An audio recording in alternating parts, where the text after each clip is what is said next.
Thank you, Sean. Good evening. Welcome to the Thursday, January 23rd, 2020 regular meeting of the Board of Directors.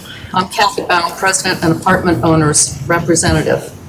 To establish quorum, if each director would identify him or herself and state their district representation, then feel free to make any general comments that you might have, and to remember that if you should have any conflicts of interest, to please state them prior to a vote this evening. Let's start at that end. All right, I'm Aaron Webb, the Lake Ann Tall Oaks Director. Did you want me to state conflicts of interest right now, or carry on? Okay. When we're ready to vote. Doug Britt, at-large Director. John Mooney, North Point Director. Down at the end, Tom. Tom O'Karen, at-large Director. Karen Anton, Hunters Woods Dogwood Director, and I have something additional to say. Would this be the appropriate time, Madam President? Great. There is a rumor being circulated by some members that I do not live in Hunters Woods Dogwood and am therefore not eligible to be serving as its director on this board.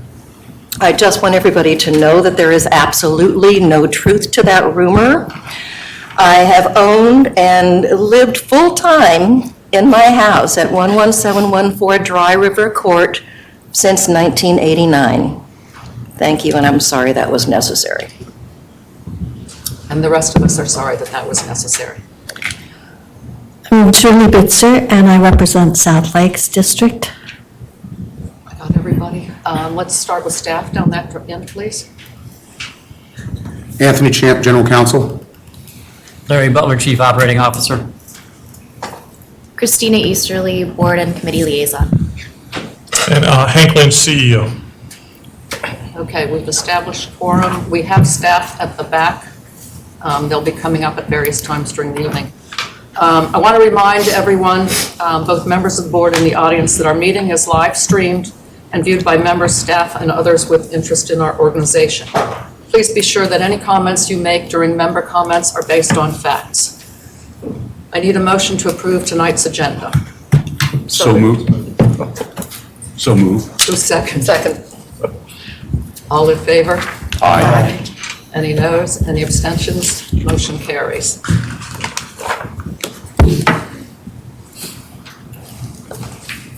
Okay, the consent calendar. Do we have a motion to approve the consent calendar? So moved. Is there a second? Thank you. Can I, before we vote on that, can I state that the stand-up paddleboard triathlon passes right by my house, and that would be my conflict of interest. Thank you, Aaron. Okay, all the ayes? Aye. Aye. Any noes? Any abstentions? Motion carries.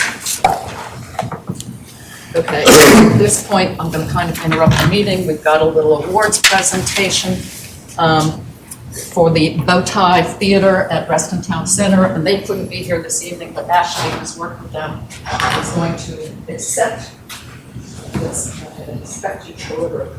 I will. So they've been with us since 1994. That's 25 years, and they hosted the Bowtie Cinema. Your microphone. Okay. I'm not going to repeat that. They've hosted Reston Association Senior Movie Day since 1994, and they couldn't be here. So Ashley Spokroft, who's our community event supervisor, and she's organized this event, is accepting it on their behalf. Thank you.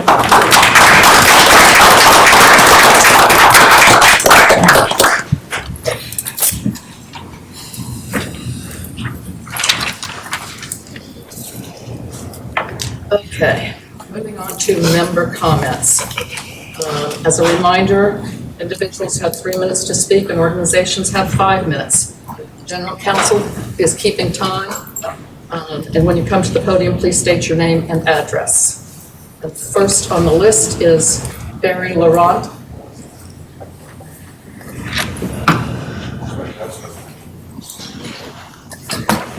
My name is Barry Laurent, 11054 Thrush Ridge Road, Reston, Virginia, 20191. I am president of the Lake Audubon Terrace West Association, or cluster, and I am co-founder, along with Ken Adams, of a loose association of lakefront clusters along the 3 Reston lakes. And the reason I'm here is because of concerns that we've had with what I consider lack of enforcement of RA rules when it comes to removal of boats along the lakes. The Watershed Management Division has not been very active in removing boats that are in violation, whether they be violation of permits, not having active permits, whether they be disheveled or disabled, or boats that have been moored improperly or I consider illegally without cluster permission along cluster shoreline. We own our shoreline. However, who enforces the removal of boats that are in these conditions is a concern.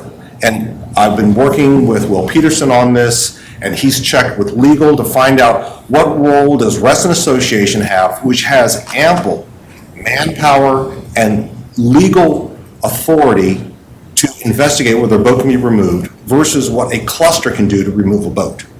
To give you an example, I've been in conference with our legal team, and for our cluster to be able to actually enforce just assigning mooring spaces according to our legal counsel, we need to spend upwards of $1,200 to $1,500 to have a declaration made to our bylaws so that we can assign mooring spots. Now, I thought this was ridiculous, so I wanted to come today because I know you guys are planning to discuss enforcement of the lake boats, which I think is sorely needed. So, without having these resources to task clusters with having to remove boats, I think is a hardship upon us. And I'd like to be able to work along with our cluster group, which is a loose association of 8 clusters along the 3 lakes. We call ourselves the Lakefront Cluster Group, and we have come together, kind of like a neighborhood association, to try to keep informed of our unique problems and situations being on the water. And I'd like to get some help from legal to see where does Reston Association enforce rules, where do we have to enforce rules. To give you an example, we have a person who does not have permission to be on our shoreline, a resident does not have permission. She was able to bypass the watershed management processes to gain a permit, though she does not have authority to have a permit. And we have been tasked to remove the boat, not Reston Association, who gave the permit even though she did not have permission. And according to the Reston boat rules, someone needs to have permission along our cluster shoreline in order to get a permit. So you see the problems that we have here.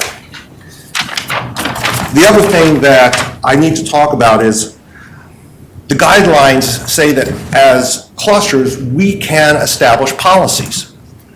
Okay, what does that mean, policies? We have certain policies.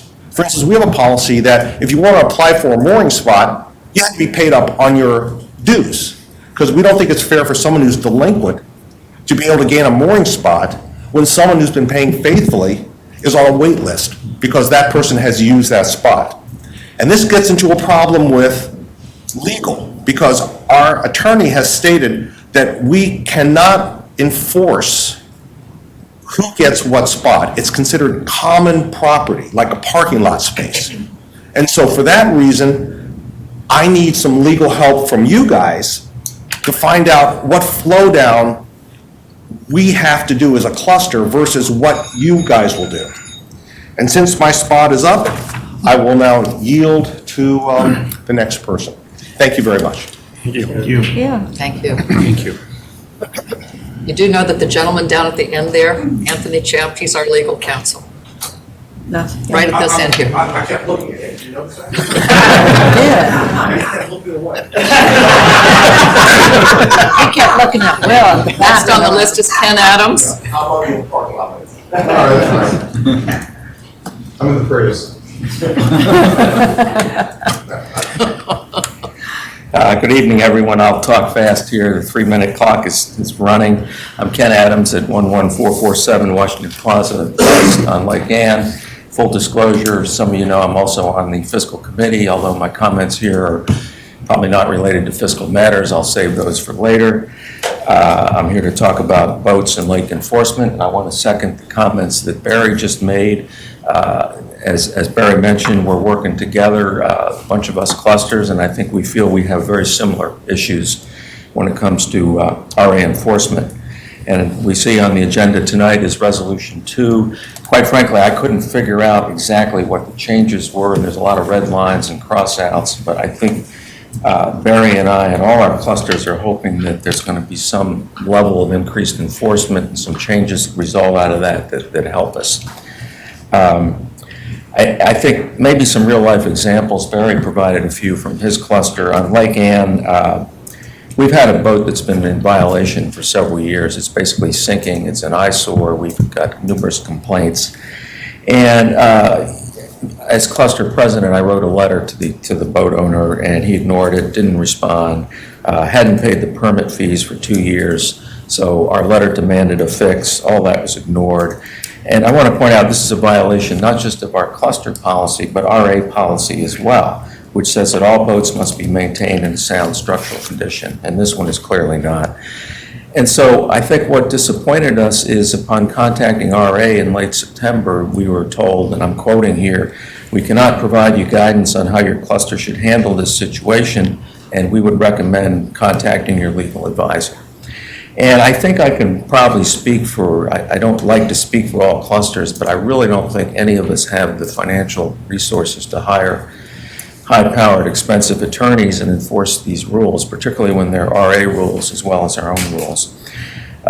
We have a second boat we're just beginning to deal with, and discussion on that's a little premature, but suffice it to say, it appears right now that the owner neither lives here nor owns property here and has parked his boat in front of a resident's house.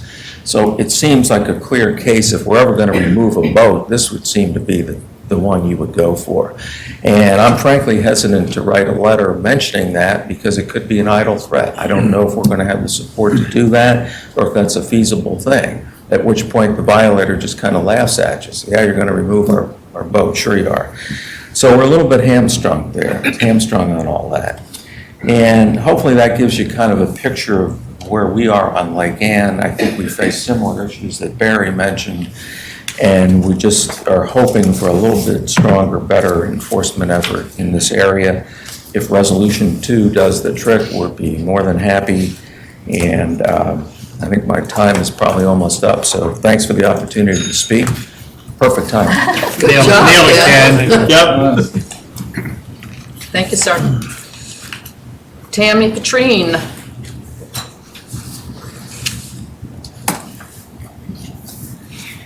Good evening, Tammy Petrine, 2503 Foxcroft Way, speaking for Reston 2020. Third time, same subject. Aaron, I'm addressing you because you were kind enough at the last board meeting to make a comment regarding my comment, but it was after member comments, so I couldn't respond to you, but I do want to respond to you now. I am addressing the issue of a term limit set for the DRB for architects who are incredibly difficult to recruit. We have 2 seasoned architects who would like to keep going. They are being prohibited from doing that. I cannot enforce enough on this body the serious changes that RA, DRB will have sway over as the new master plan has opened. Hank, thank you for your email earlier this evening that the RA Land Use Committee will gear back up so we'll be able to share details, not making this stuff up. We need the strongest RA-DRB we can possibly have. I appreciate that 9 years ago when this rule was made, no one could have anticipated what we're going to be going through now. So for that reason, I would beg the board's indulgence to waive this requirement before we lose these two people. One may agree to come back in a year if there are openings, the other may not. The loss of either one would be tragic at this point in time. Please, for the sake of 23,000 households, don't hobble us right now. It's incredibly important that we have as much institutional knowledge and as much expertise on that panel as is possible. Thank you very much. Thank you. Is there anyone else who wishes to speak that hasn't signed up? Bob?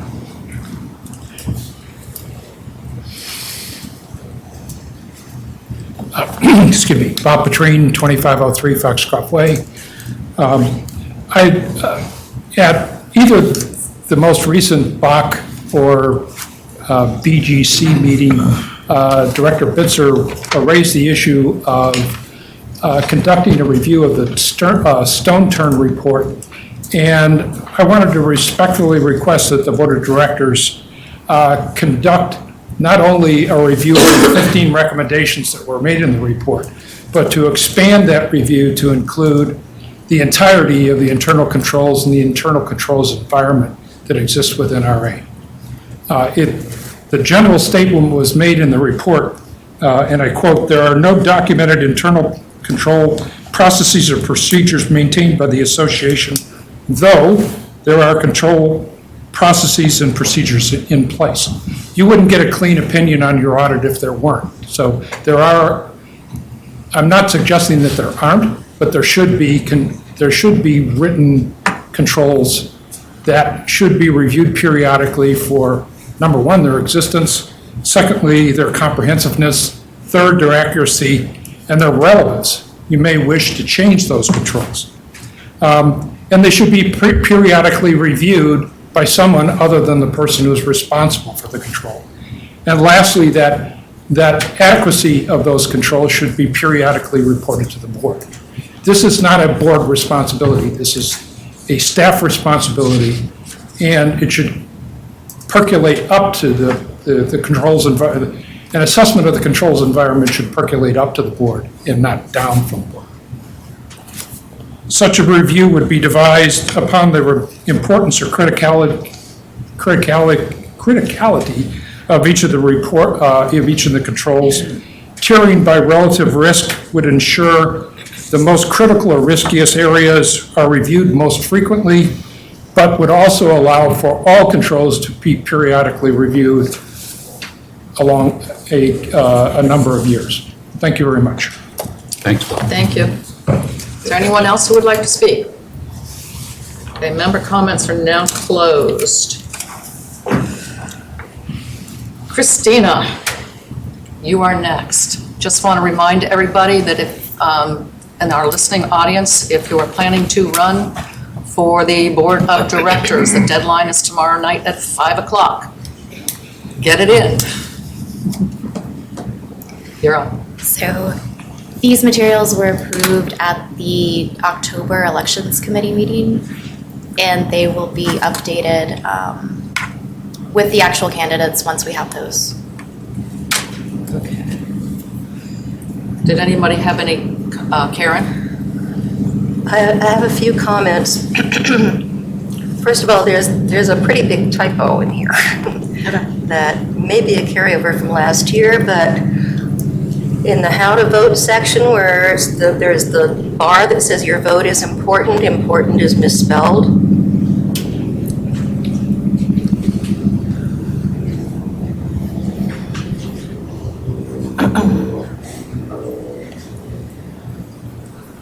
And if I'm not mistaken. Yes. Yep. Yeah? Good catch. And I think, I should have been an editor. So on the Hunters Woods Dogwood ballot, it has the 3-year at-large, but not the 1-year at-large. So these are going to be updated once we have the Okay, actual this is- candidates. This is just to give you an idea of what it will look And like. I think the at-large ballot only had one of the two of them also. And So- they were copied exactly from last year. That's Oh, how the okay. elections committee approved them. Okay. So will we be seeing an updated version of this at some, for approval? I can send you an updated version. Okay. That's the elections committee. Okay. Julie? That's all I have, thanks. I just got an email from someone asking whether or not, as a renter, they could run. So, Yes. yes. Yes, absolutely. So I wanted to make sure that that was known to the community, that as a renter, you can also run. It's no different than you, if you were a homeowner, you still have the same, 25 signatures and things you have to provide by tomorrow at 5 o'clock. So that's what I wanted to share. Seemed timely. Yeah. You complete. Do we want a motion to accept these materials with Karen's correction? Or do we need to wait until we see the final? But then we'd have to do it by electronic unanimous. Yeah, if, I would like to see the updated version if there's time. I don't think there's time. Right. I mean, some of these has placeholder, literally, the placeholder Latin, or mitzvah language, right? So are we approving We're just approving the sample, right? the concept, or are we? It's kind of the format and It's- layout. Format and layout. Can we make our motion accordingly then, to make clear that we're not approving, The ballot. endulatium, right, high school Latin's awful. we- It's so then would- been a long time, yes. So would we then defer to the elections committee to approve the ballots? The final? I would think so. You're Historically, approving the boards- format, elections committee approves the final. Because remember, we got to divest the board from all involvement from this point forward. Eric? I move to approve the format of the elections materials, ballots, and ballot guides for the upcoming 2020 elections. Second? All in favor? With the correction of the typo. Yeah, Aye. right, yes. Any noes? Any abstentions? Motion carries.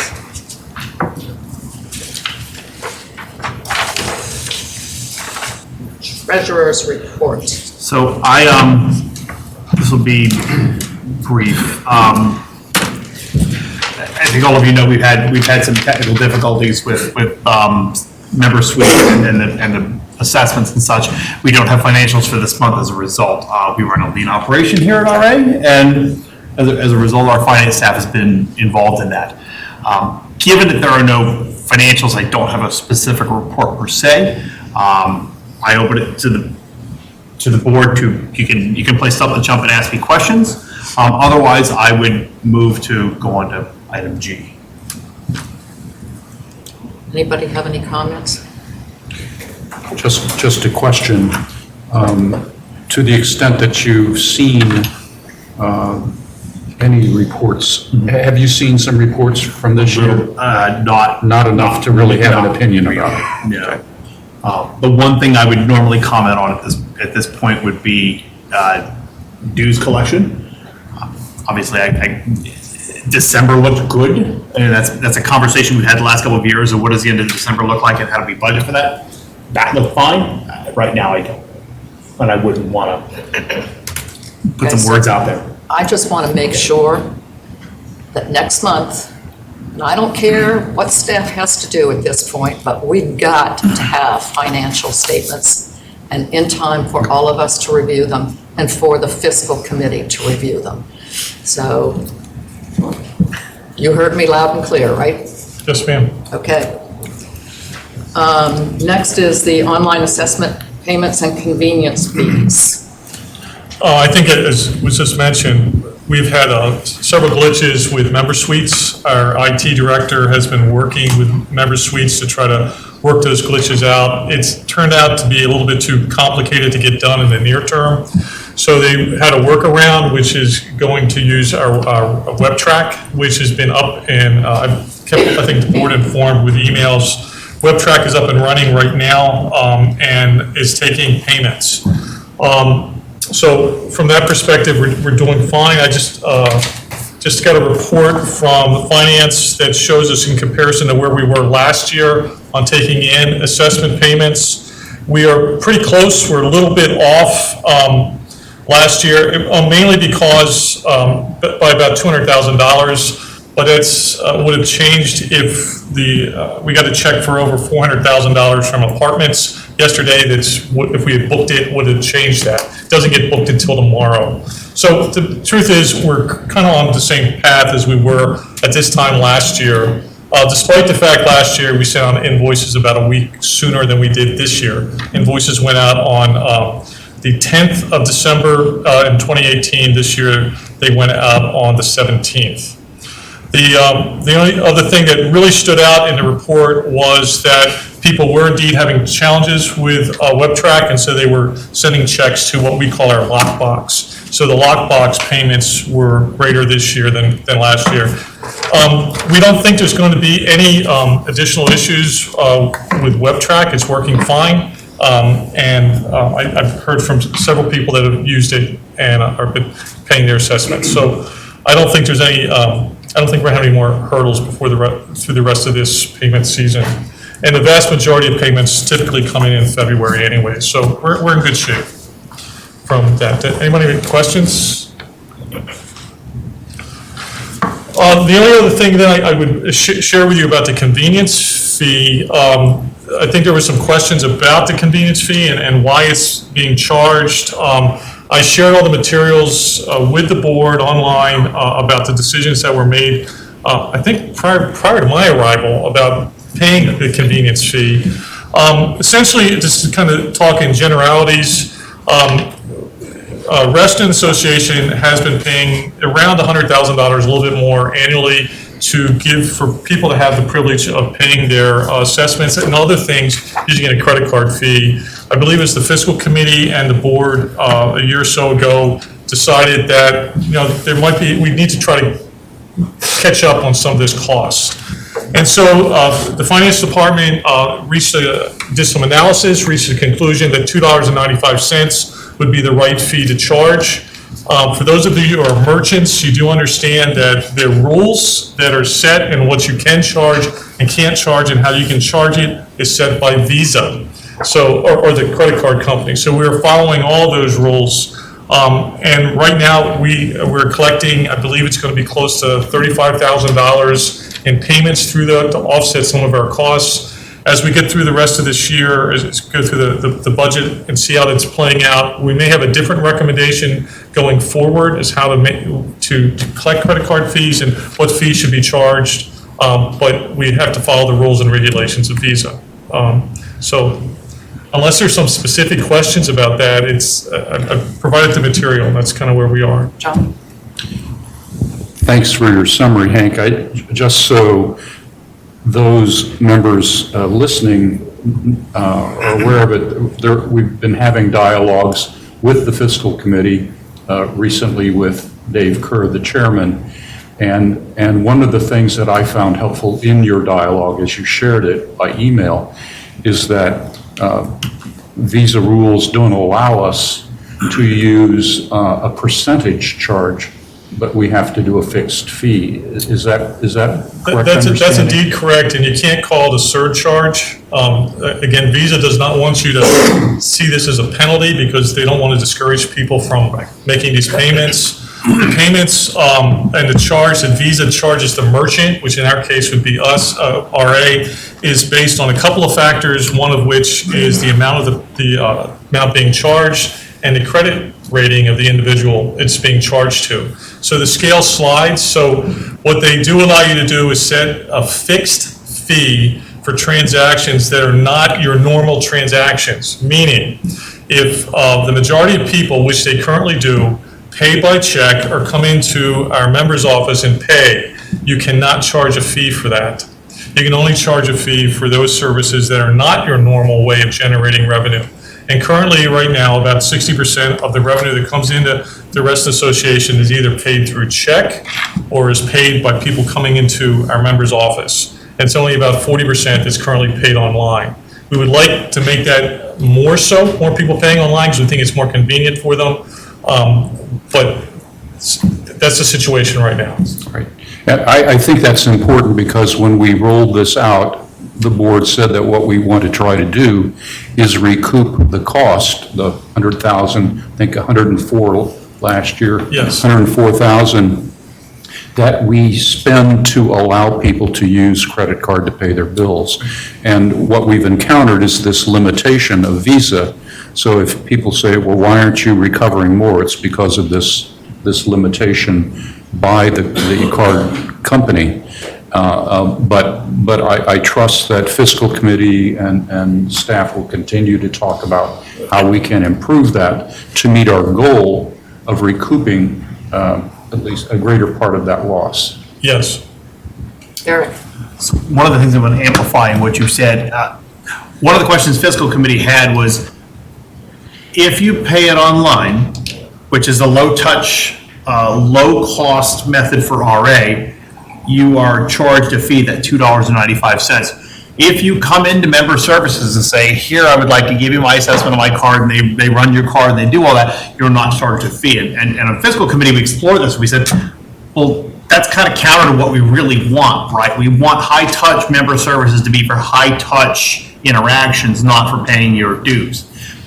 As Hank pointed out, and I want to just kind of foot stomp this, we can't, if we had our way, we kind of flip that charge around, right? We would charge you for coming in and having a high-touch interaction rather than a low-touch. We can't do that per the rules of the credit card companies, and so we don't right now. If enough of you this year and in out years pay by credit card, maybe that might flip around. I don't know the rules well enough. Essentially, the rule says wherever the majority of your revenue is coming in, you can't charge on that. You can't charge on that. So currently, the majority of the revenue is coming in a fashion other than online. Right. So we've beat this pretty silly at fiscal committee and continue to do so, and will in the future to look at how we do this, because there's a bit of an unfairness note. It feels like at first blush when you hear it, yeah, but we're kind of hamstrung on this. So, Julie? You keep speaking about Visa. The same thing applies, correct? If I use a different kind of credit card? Or no? I'm confused by what's in my packet. Because Visa is the largest provider and a majority of people, so we follow that Visa rule. So we apply it if someone hands you an American Express. We don't do American Express. If you're It charging, wasn't an option on WebTrack when I paid. I don't think it's. So you can only do MasterCard or Visa? With Diners Club. Tom, do you know what other cards we accept? Thank you. WebTrack, the only two that we accept are Visa and MasterCard. When we were using Welcome Link, we did have Discover and American Express, but because we have a different merchant account for WebTrack, it only allows those two cards. And so we charge the fee on both, right? Right. Okay. Yeah. The headache. This was confusing. Any other questions?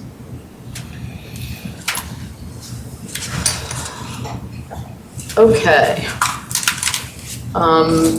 Mike, going to discuss board and association operations Res 4, communications with members.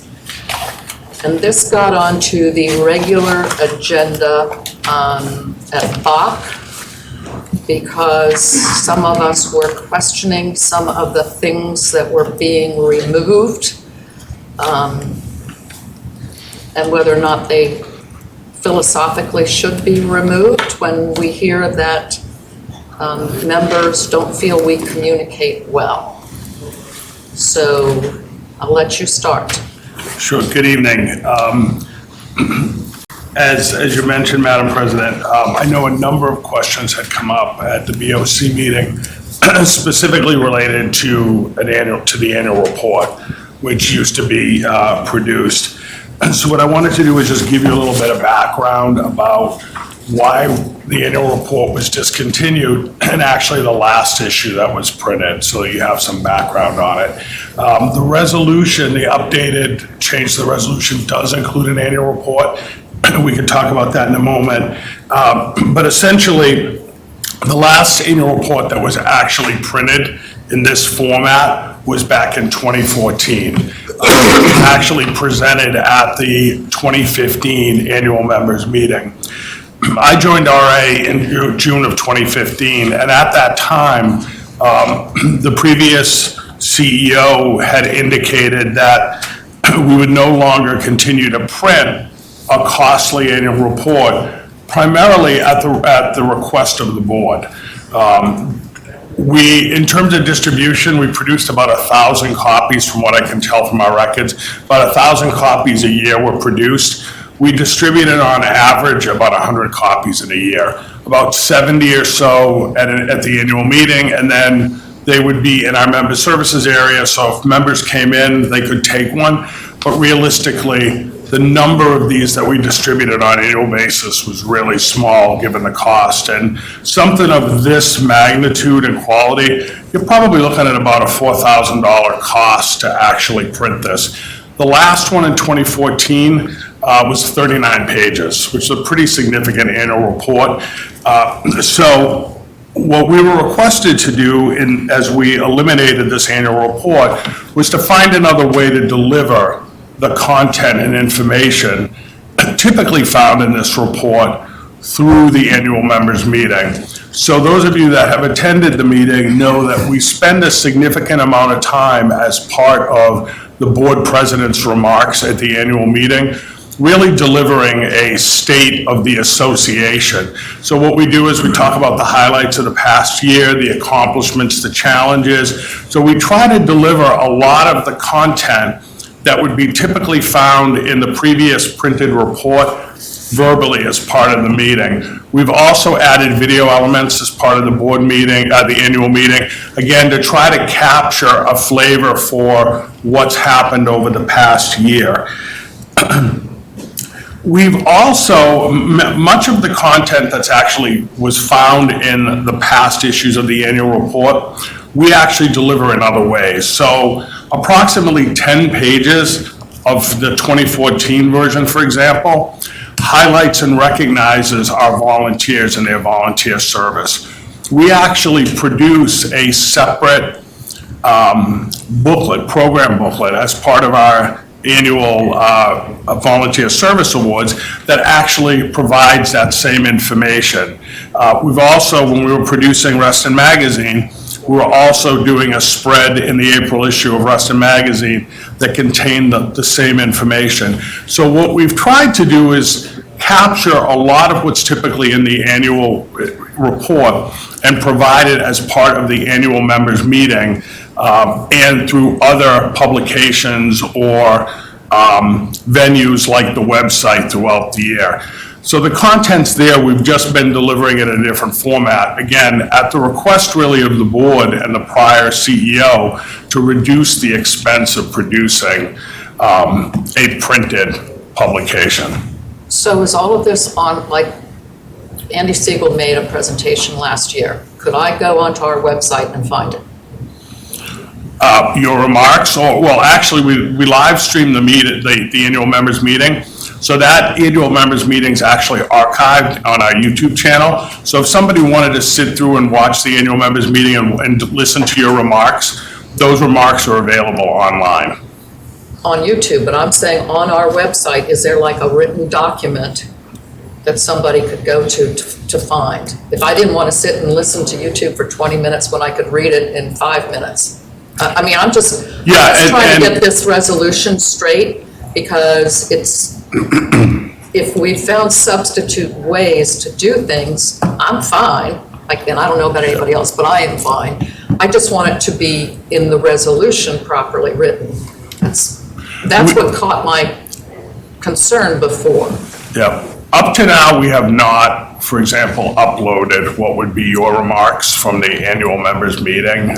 You're assuming I'm still alive. Assuming your annual members meeting remarks.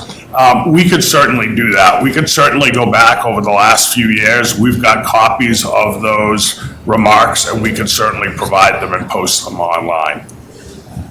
Julie?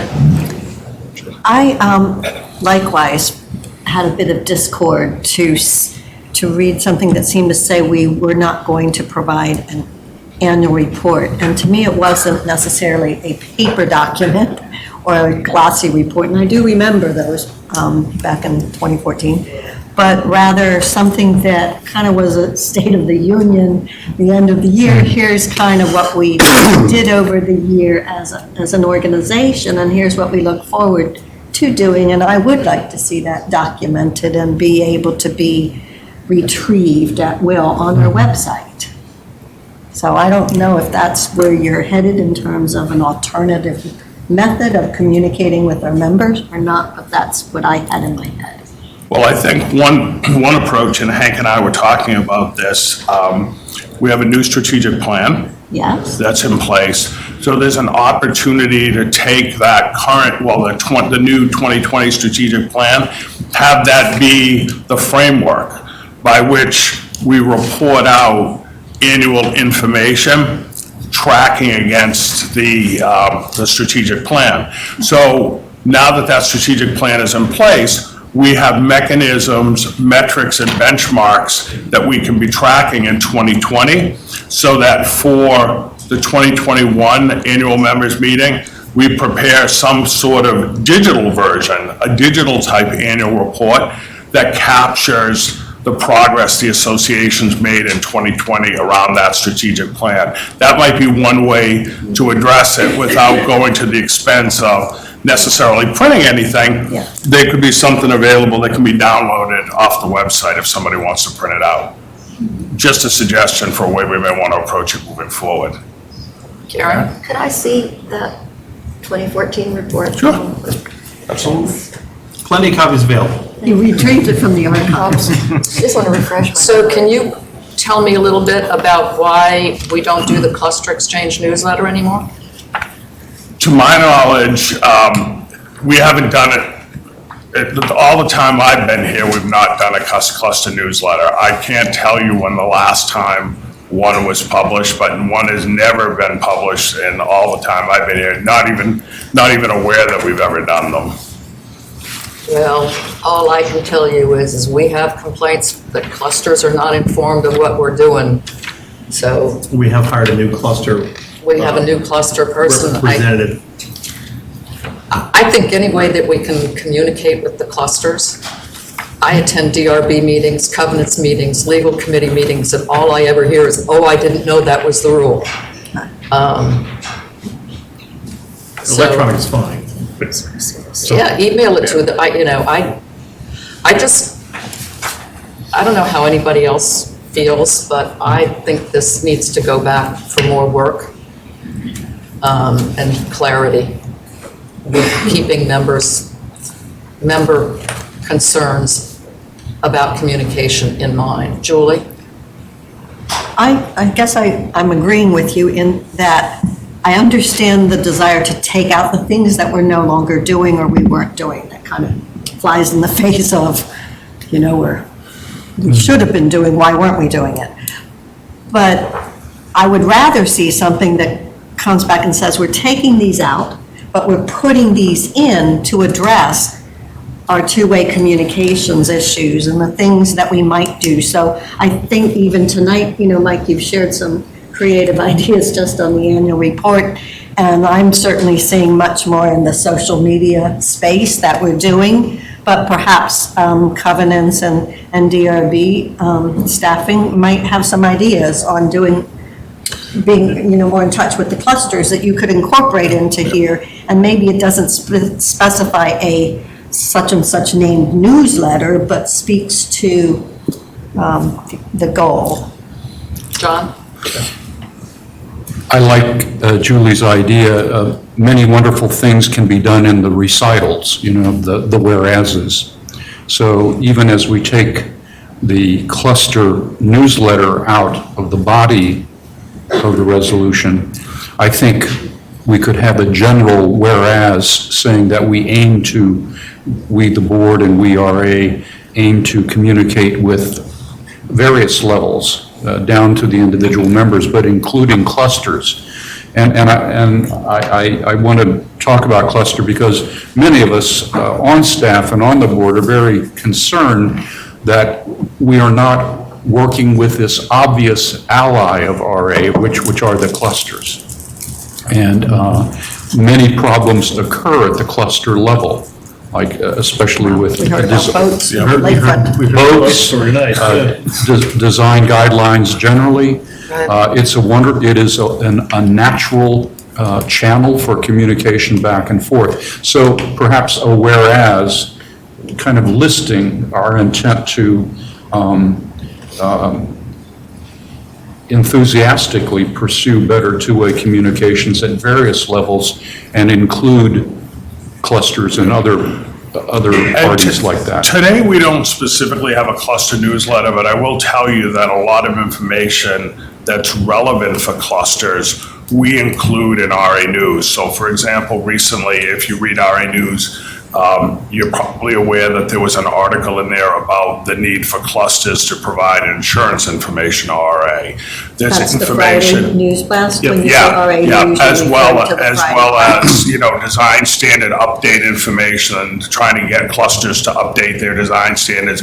We always use RA News, which comes out every Friday, to include information that has broad appeal to all of our members, but there is targeted specific information in there that impacts clusters as well. Julie? Can you assure me that you have all of the clusters' email addresses in that blast? We've got a fair amount. Now, I will tell you, the challenge with that is the clusters don't always provide us their updated email addresses. I mean, that's an ongoing challenge that I can tell you even our covenants team has, and our covenants director. So we're somewhat at the mercy of the clusters providing us updated contact information, but we've got, Maybe we could I would count say, a it. substantial number in Oh, there. yeah. I don't know, with all the clutter going on these days, it used to be you had to say something 3 times and people got it.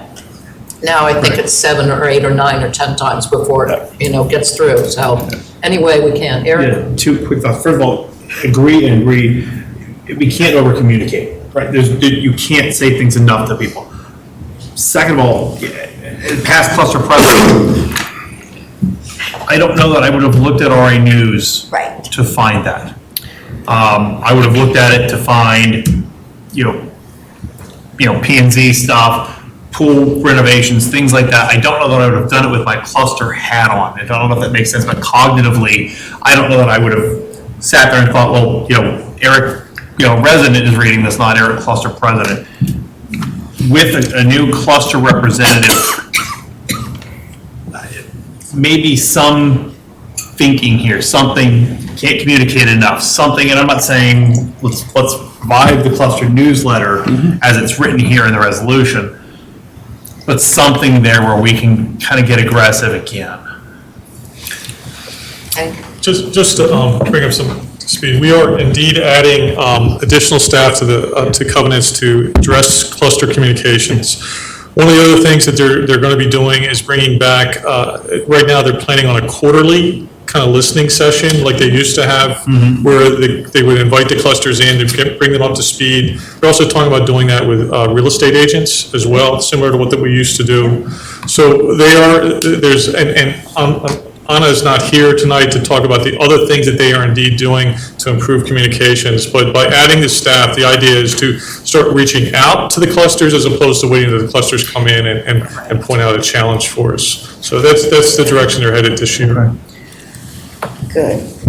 Karen? I'm really glad to hear that. I was just going to say, because we didn't do a district listening session last year, but it seems to me, I agree 100% with what you said. Sending things via email or whatever is not going to be effective. We have to meet in person, and I'm really glad that you've added a staff person to sort of oversee that, because I think it's a real need that we have, and clusters are,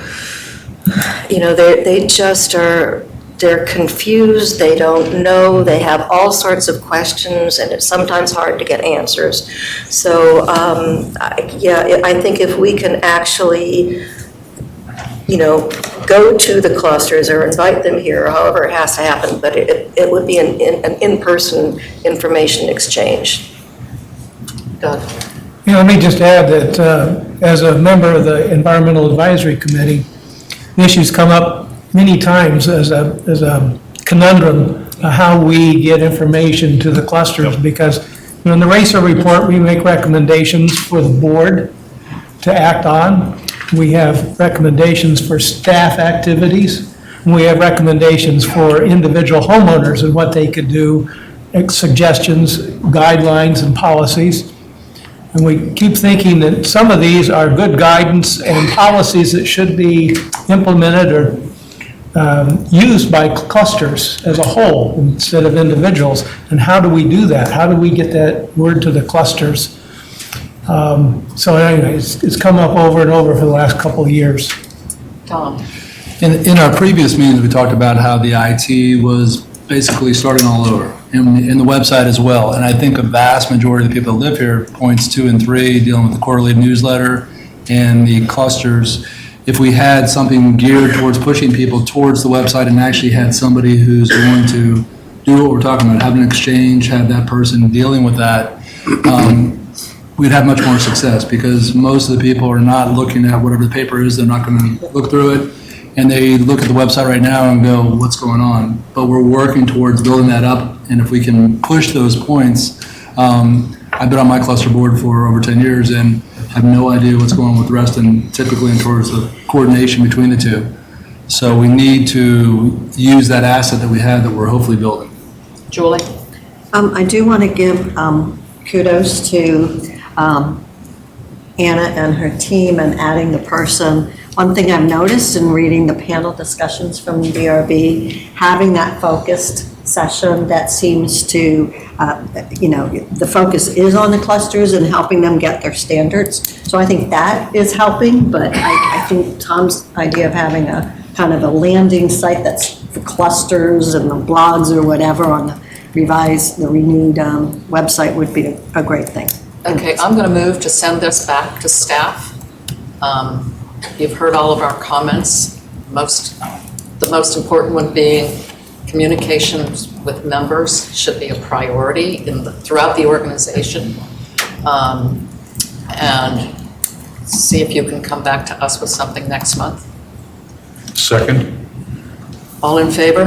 Aye. Any noes? Any abstentions? Thank you. Thank you. Thank you, Mike. Thanks, Mike. Okay, next, Will. Don't you like getting dressed up to come to our meetings? Good evening, everybody. Again, I am out here today to recommend that the board approves Covenants Enforcement and Insurance Resolution 2, Enforcement of Lake Use and Access Rules. This was one of the resolutions that was redrafted from the previous copy, which I believe was back in 2006. So it's over almost 15 years now, not quite though, but it hasn't been touched for a long time. I'll run through the quick changes that we made. And again, we did present this to the Lake Stocks and Boats Working Group. It wasn't one of the resolutions that we focused on. All of the edits were primarily staff-driven, and the working group voted on it and approved it, the way that staff had written it. Going through it, for the first section of the mooring and lake access, the only thing that we're changing there is who members report a mooring dispute to.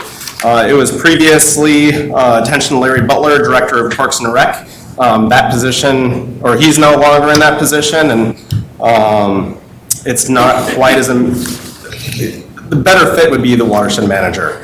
At the Board Operations Committee, I did mention at that point in time that my name was in there without watershed manager, and just to make sure that it didn't have to be changed over time, my name would be removed and it would just be watershed manager. Unfortunately, we did get my name out, but there is a typo that watershed manager does need to be put back into that. That is the only typo. So if you guys do elect to approve this tonight, I would recommend just addressing that the typo has to be changed during that. The next thing is the old version had boats and docks lumped into the same section. Boats and docks fall under different guidelines. All the docks fall under Design Review Board. There's actually standards that create the docks, whereas boats do not have those type of standards. We have recommendations and requirements for length and width and other things for boats, but not DRB based. And so we separated those two different things so that they had their own section. In addition, we added additional information on boat inspections and enforcements and the steps that we actually take to do that, as well as adding in a section about boat fees. We've always had an issue where we request that members pay their boat permanent mooring permit fee starting April 1st and recommend to people to get it done by June to July. However, I think we're down to 18 people that still haven't paid for 2019, but that's pretty good compared to previous years. So the boat fees now does authorize us to be able to do letters to those people requesting, and then eventually, if they still don't pay, for legal action. One thing I do want to note that the enforcement resolution here does not stipulate all the different things that can be enforced, but within the resolution itself, it does refer specifically to the lakes-related resolutions. Resolution 2 on lake use and access, and use and maintenance standards, Resolution 11 on boats. Barring that, that is all that I have in regards to this resolution, pending any questions from you. Eric? So in the enforcement, I mean, the ultimate is enforcement referred to the covenants committee, which then can impose, any manner of. Correct. Right. And that's one of the things that we worked together, me and Tony, and making sure that there was a good process about first the watershed team evaluates the boats, figures out what needs to be done. We do an initial letter to hopefully try to work things out between the resident. And if those steps fail, then it's pushed to the covenant. Right, covenants process, legal committee, all that sort of thing. I would have preferred board sink and capture. He's a baby guy.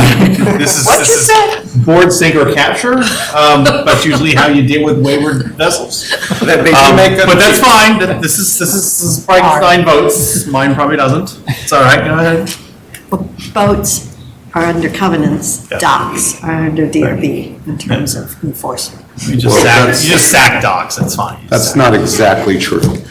Maintenance is under covenants. Failure to pay your fee, oversized boat, that's under legal. So if my docks in disrepair would come under covenants first. And a dock Because not it would being be a boat. violation of the Use and maintenance. Use and maintenance. John?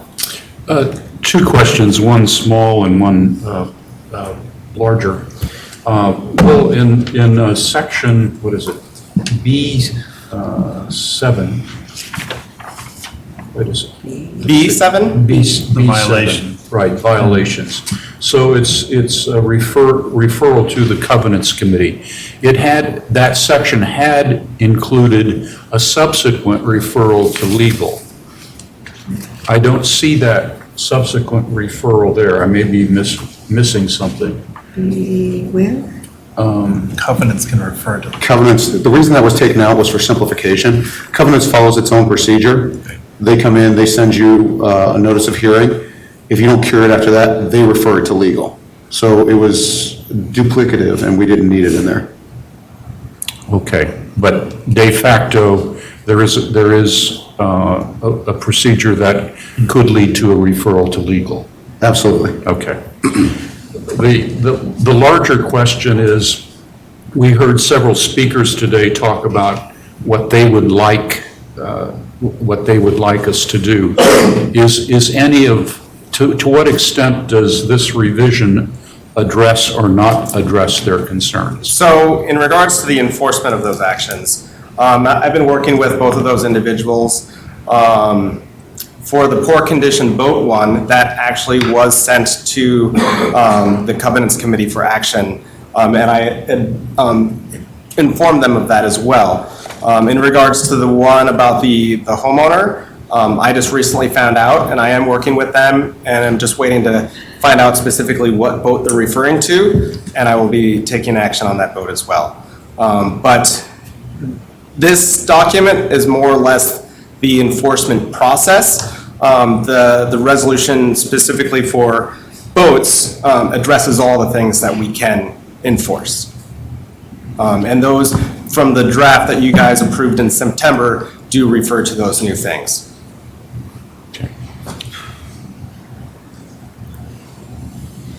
Any other? Tony? This also significantly speeds up the procedure.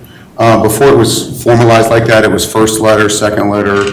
You know, it took a while to get to the covenants committee. Now it's, you get your first letter. If you don't cure, you get escalated with the idea that there's still going to be plenty of time by the time covenants sends you a letter or legal sends you a letter for you to get to cure it and come in and you know, avoid any circumstances that would be detrimental.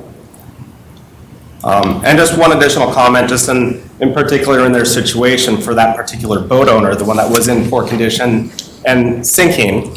Unfortunately, over the course of the years, we have done enforcement or letters to request that the resident repair their boat.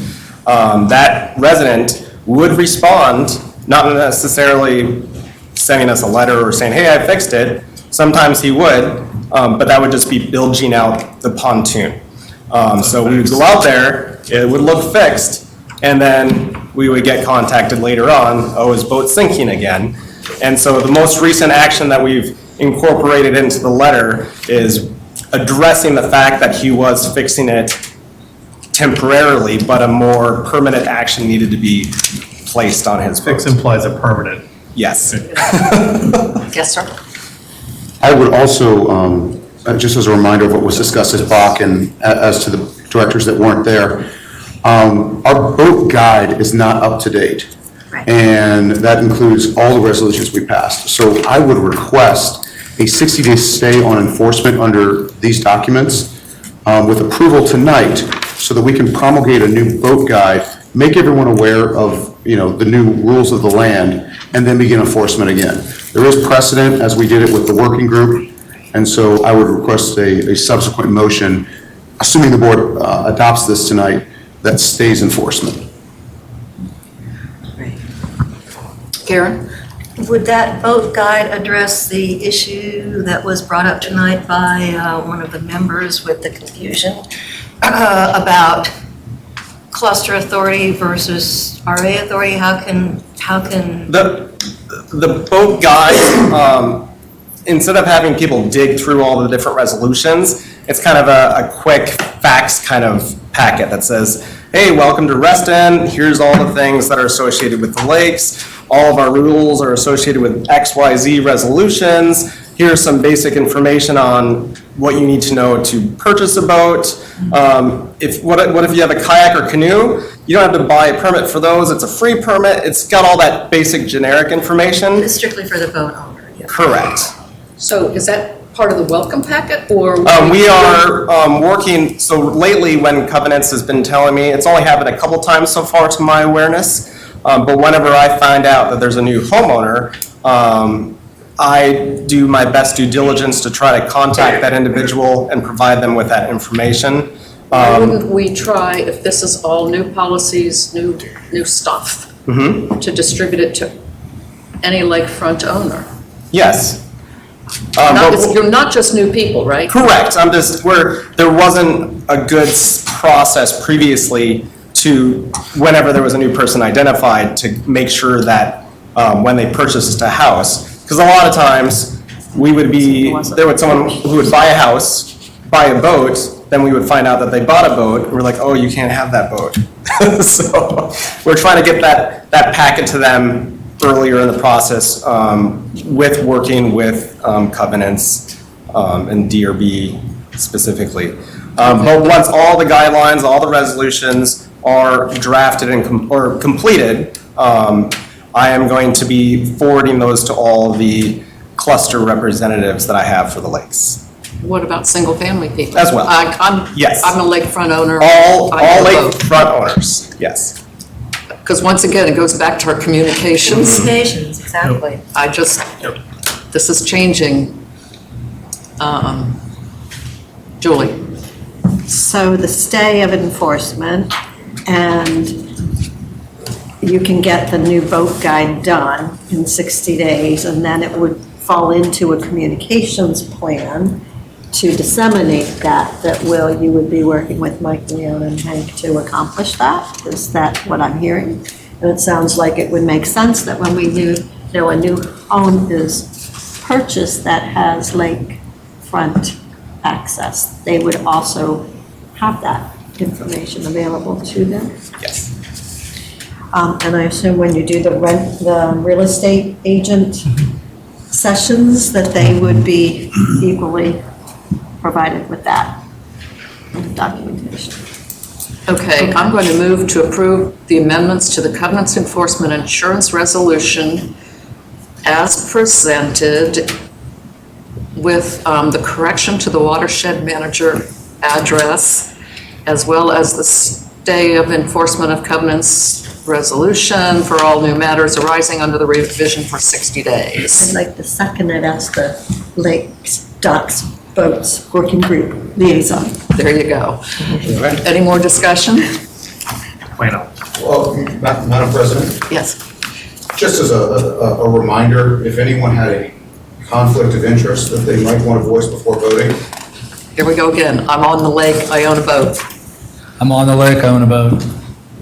I'm in the off-lake BLP. It's a lot of letters, but I have lake access. I'm in one of those two. I am too. I have no vote.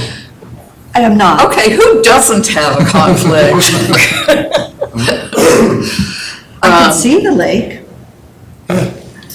All in favor? Aye. Did Any we have a noes? second? Huh? Yes. We did. Okay. Oh, you did, of course, right. Any noes? Abstentions? Motion carries. Thank you. Thank you. Okay, Julie. Yes. So I have already received some questions about the fact that there's nothing in the packet other than the background statement on this. And my request really came about having been on the board for some time and having lived through much of the changes and the Stone Turn report and recommendations, and having been over a number of years when I've said, okay, have we addressed the recommendations, whether or not they apply, how do they get incorporated into the policies and procedures and things we're already doing, or there might be some that really don't apply to us, given that Stone Turn only had limited time and limited knowledge to that. So it is my personal opinion that for the most part, we as an organization have been incorporating those. I was assured by both our current treasurer and the past treasurer, Sridhar, that we had addressed many, if not all, of the recommendations. And I think that it's good for the community to know that we have not ignored that which we paid to know about. And we need to demonstrate and show those improvements. So this was really kind of a request formalizing my casual request of how are we doing back to staff to simply say, just give me a report card, tell me how we're doing. It wasn't meant to be anything really extensive or formal. I wasn't looking to create a new Stone Turn inquiry and, open up the valves, just simply more than just somebody saying to me, yes, we have. So that was really the intent of it. And so my motion actually would be to ask for the CEO and staff to simply, and working with the treasurer, because so many of the pieces were related to financial, and we have put in place some resolutions. I think the number is 7. That's the right resolution number for so much of it. And I have seen things, gaps filled. Is there more? Of course there is. But as a kind of a quasi-government kind of a feel of an association, it takes time to do that. And so that was my ask, and nothing more than that. I don't know whether I need a motion, it was simply formalizing my. Do you have something to say? I think it's a fine idea, and we did this about a year ago, and essentially concluded that we had closed out all the recommendations, most of which were implemented. One was kind of OBE, if I'm remembering correctly, and then, there were a couple who were in the process of being implemented. I don't think it's a bad idea to get an update. I don't think it's a heavy lift. Julie, are you making a motion?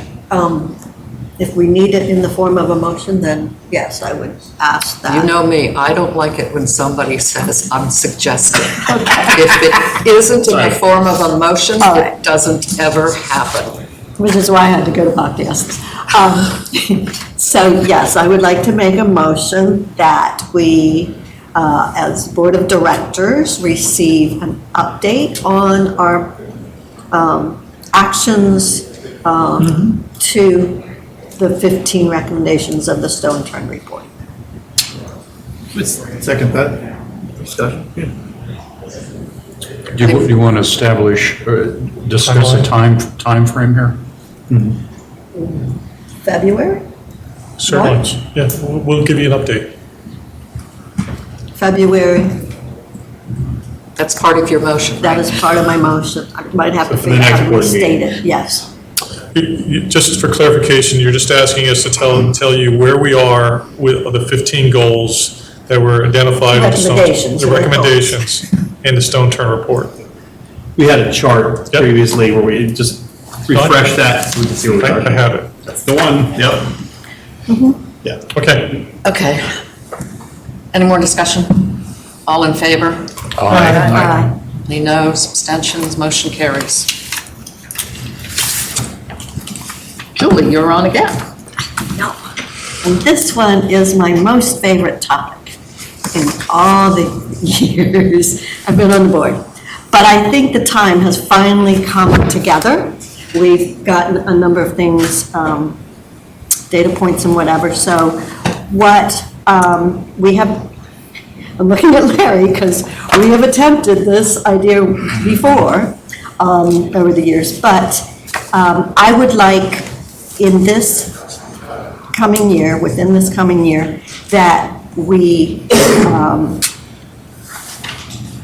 direct the CEO and staff to return,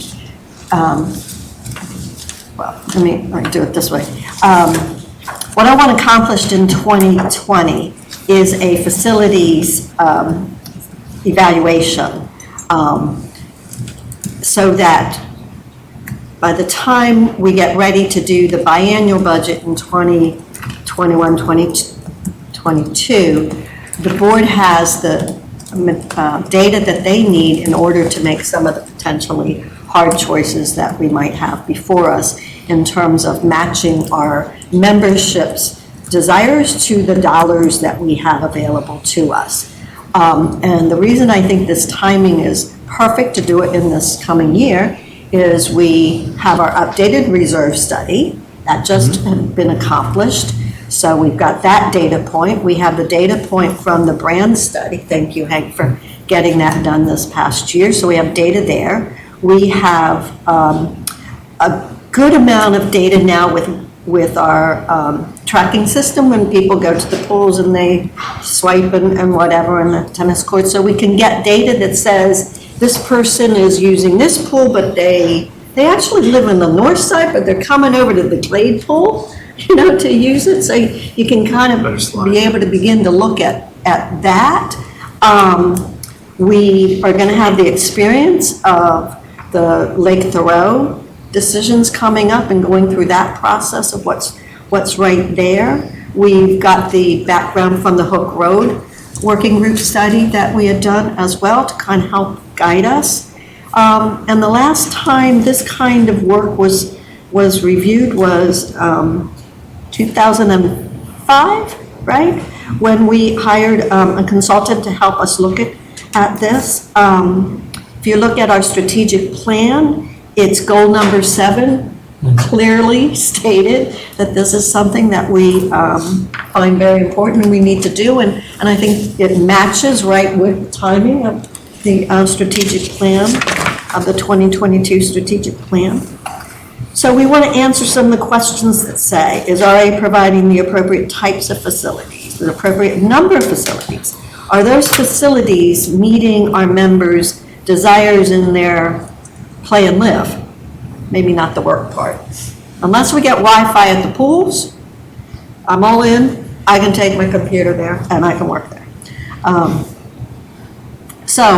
we also have to look back to the one Reston, not having duplication, you know, with RCC, or heaven forbid, we should get a rec center in Reston Town Center, Newark, from the Parks Authority. But so it's also a good thing to look at that. And it occurred to me that a couple years ago, the PRAC group did do an analysis of like the businesses that are in our neighborhood and what kind of things did they provide.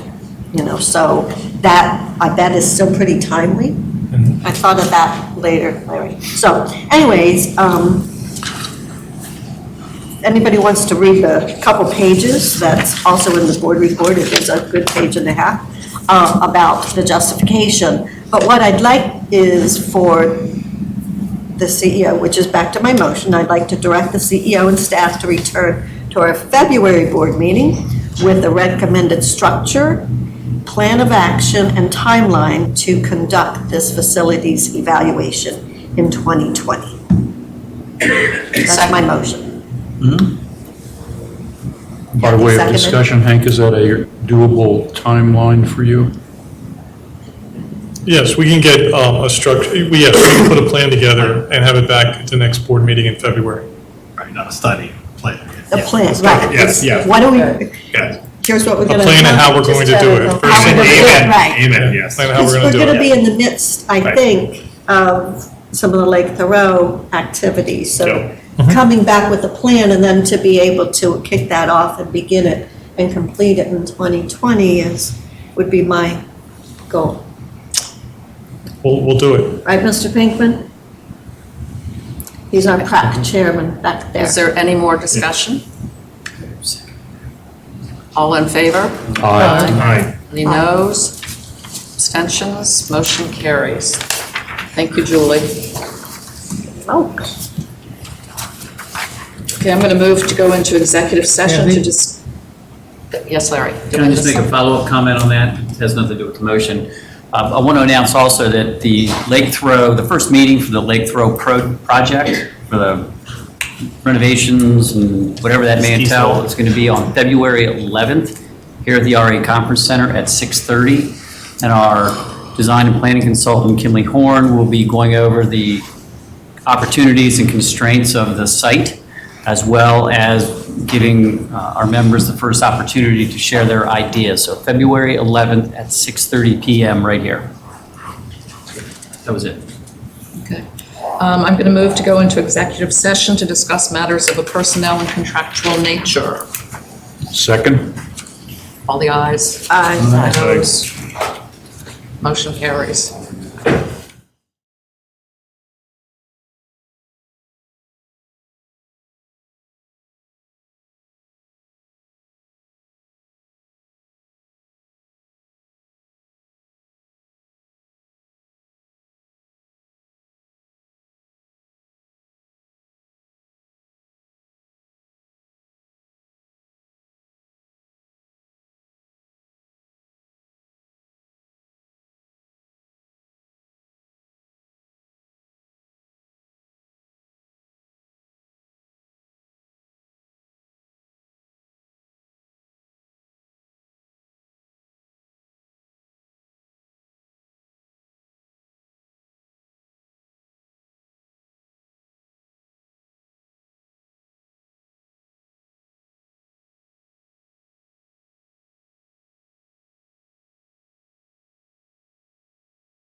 comments. Thank you, ladies and gentlemen. We are back in board session. Madam President, I move that the Reston Association Board of Directors certifies to the best of each member's knowledge that only those matters appropriate for executive session of a personnel, contractual, or legal nature were heard, discussed, or considered by the board during executive session. Second. All the ayes? Aye. Any noes? Any abstentions? Motion carries. I move that after a competitive bidding process and in accordance with the association's policies on purchasing and procurement, to approve the construction agreement with Mayflower Construction Group LLC as presented in an executive session. Second. All the ayes? Aye. Noes? Abstentions? Motion carries. Madam President, I move to ratify the decision of the board made in executive session as it pertains to the personnel matter concerning the role of Chief Executive Officer. Second. Second. You second? All the ayes? Aye. Noes? Abstentions? Motion carries. Madam President, I move to adjourn. Second. Thank you all. Aye.